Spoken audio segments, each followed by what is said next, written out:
Hi, my name is Savio, and by popular demand, I'm going to show you this week on how to choose your dream home to purchase. Most of us are going to be buying an apartment, and one of the best ways to choose an apartment, and I'm doing this by popular demand since most of my viewers have asked me, show me how to choose a house. You've recently told us that you bought a house. One of the first things so there are about four things that should be high on your list: how to choose the location, how to settle on the price, how to check the finish, and who are the people who know best about this information. So let me go by the location first. One of the most important things for most of us who are working is going to be our workplace. So you need to make sure that you're not commuting for more than 30 to 40 minutes every day. So that should be the average time that you take to reach your workplace. Anything more than that is an overkill. Anything less than that, well, you'd be pretty happy, but you'd miss out on some other amenities.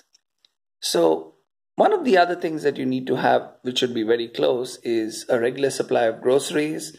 Your place of worship should be about 5 to 10 minutes away. A large superstore could be about 15 minutes away. The mall, the movies, a hospital should be about 10 minutes away as well. Having said that, your service station, the places you visit less frequently, like the main market area, all these should be somewhere about 5 to 10 minutes away. The second point is how to choose the best possible price. It's always great to show a bit of Dutch courage here. What I did was I took the pen from the salesperson's hand when he was negotiating the price with me. I drew a diagonal line across all those columns that they show you to confuse you. And I made a 30% figure at the bottom of the base price. And I said, I'd only come back when you figured out how to bring it down to this price. Remove all those extra charges and bring it down by 30%. And guess what? He did it. The next and most important thing is how to look at the finish of the house. If you look at the fittings of a house, don't get carried away by Jaguar or Johnson bathroom fittings or those fancy wooden floors or the modular kitchen. Don't fall for these, as this is just the icing around the main birthday cake.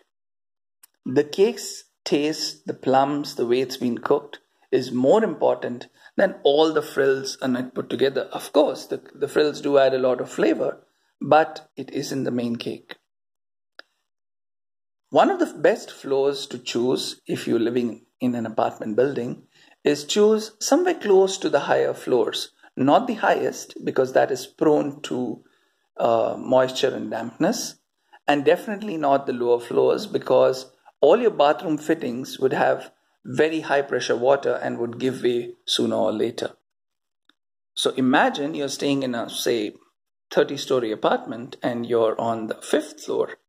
All your taps, your bathroom fittings are going to cause a minor flooding and are going to give way and are going to have a very short shelf life. Another thing is the time to visit the house when you're looking to choose it.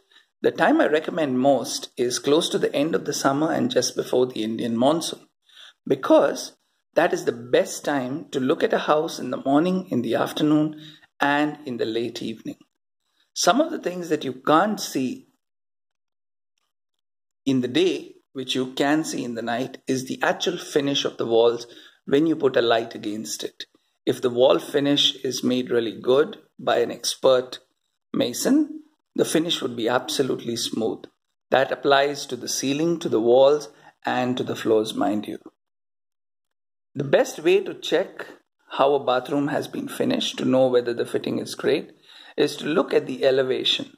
Today, there are lovely mobile apps, or there are even manual tools like a virtual laser to look at the elevation of a particular floor.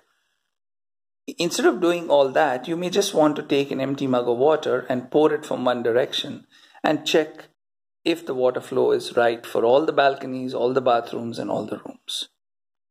Don't worry, the builder isn't going to penalize you if you start doing this, as long as he knows that he's going to earn some money off you.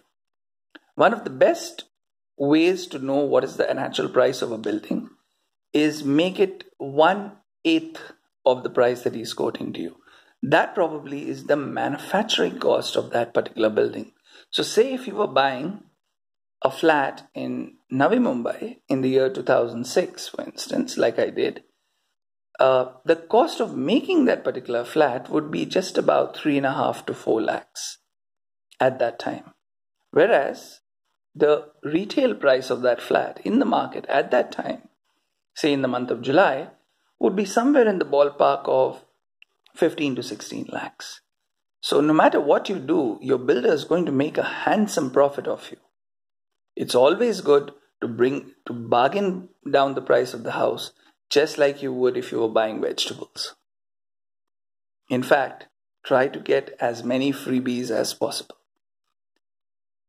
Having talked about fittings, don't fall for the free modular kitchen or for the very nice AC vents or for the layout. Look at the proper layout, visit it at least 4 times, morning, afternoon, late evening, and maybe even in the night. Also look at the wind direction in the summer and in the monsoon before you put down your money to buy the house. Who are the people you should look at to buy a particular house?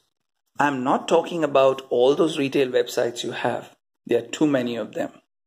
One of the best people who will tell you some of the most critical feedback on how to choose a house are your AC fitman, are your AC repairman, your plumbers, the electrician, the carpenter, and the modular kitchen guy.